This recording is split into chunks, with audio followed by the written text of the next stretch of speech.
Bienvenue dans l'émission Saveurs divines. Cette bonne nouvelle du royaume sera prêchée dans le monde entier pour servir de témoignage à toutes les nations. Alors viendra la fin. Ce pain céleste vous est présenté par Immaculée Niraneza.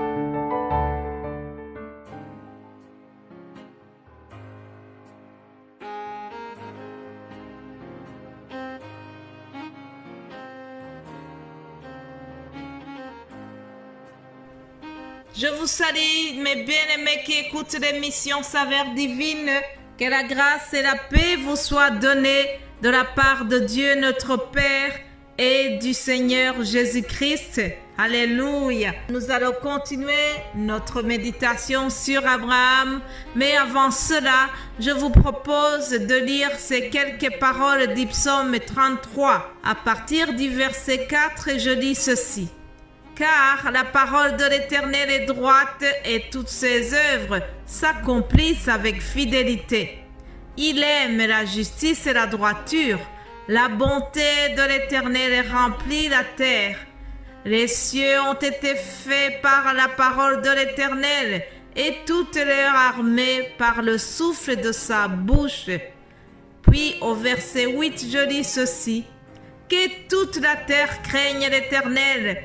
Que tous les habitants du monde tremblent devant lui, car il dit et la chose arrive, il ordonne et elle existe.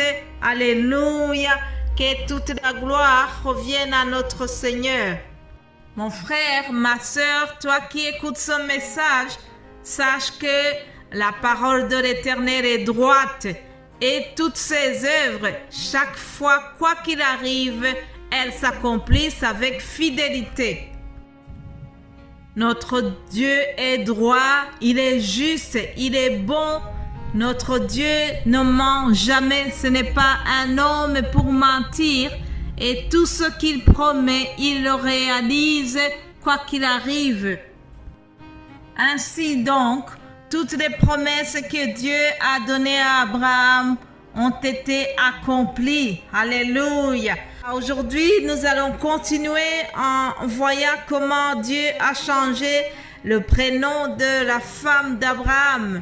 Vous savez, souvent, lorsque Dieu veut faire une alliance avec quelqu'un, il a été constaté qu'il changeait les prénoms des personnes. Je vous ai déjà dit la semaine passée que Dieu avait changé le prénom d'Abraham pour l'appeler Abraham. Et puis, aujourd'hui, nous verrons comment il a changé aussi le prénom de sa femme. Mais ce phénomène de changement de nom, on le trouve également dans le Nouveau Testament. Je vous donnerai quelques exemples des personnes à qui Dieu a changé leur nom. Lisons Genèse 17 à partir du verset 15. Dieu dit à Abraham, « Tu ne donneras plus à Sarai ta femme le nom de Sarai, mais son nom sera Sarah. Je la bénirai et je te donnerai d'elle un fils. Je la bénirai et elle deviendra des nations.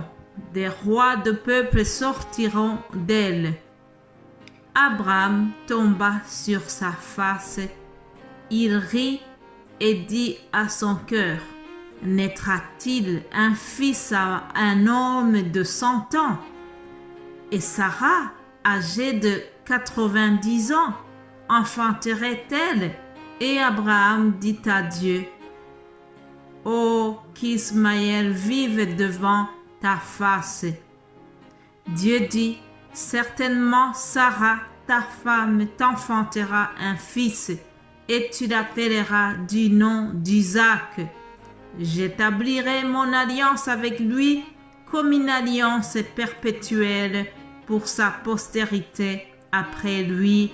Amen. » Mes bien-aimés de Dieu, dans ce texte que nous venons de lire, pour la première fois, Dieu parle du futur enfant Isaac. Mais avant cela, Dieu change le prénom de Sarai en Sarah. Comme je l'ai déjà dit, il y a des changements de nom qu'on a observés dans la Bible pour marquer le changement de l'identité de quelqu'un. Dieu a changé des noms pour certaines personnes. Ainsi, par exemple, Abraham, qui signifie Père vénérable, a été changé en Abraham, qui signifie Père d'une multitude. C'est ce que nous trouvons dans Genèse 17, verset 5. Je vous ai dit que lorsque Dieu lui a changé de nom, il avait aussi fortifié son alliance avec lui. Et comme signe, il lui a demandé de faire la circoncision. Par la suite, nous voyons le changement de sa femme. Sarai signifie ma princesse. Et Dieu change son prénom pour l'appeler Sarah, ce qui signifie mère des nations. Nous venons de voir que lorsque Dieu annonce à Abraham que sa femme aura un fils et que de sa femme sortiront des nations, Abraham est tombé sur sa face et il a ri. Autrement dit, Abraham ne croyait pas à ce que Dieu venait de lui dire. D'ailleurs, il s'est étonné en disant « Comment cela est possible? Je suis très âgé, un homme de 100 ans. Comment est-ce possible que je puisse avoir un fils à mon âge ?»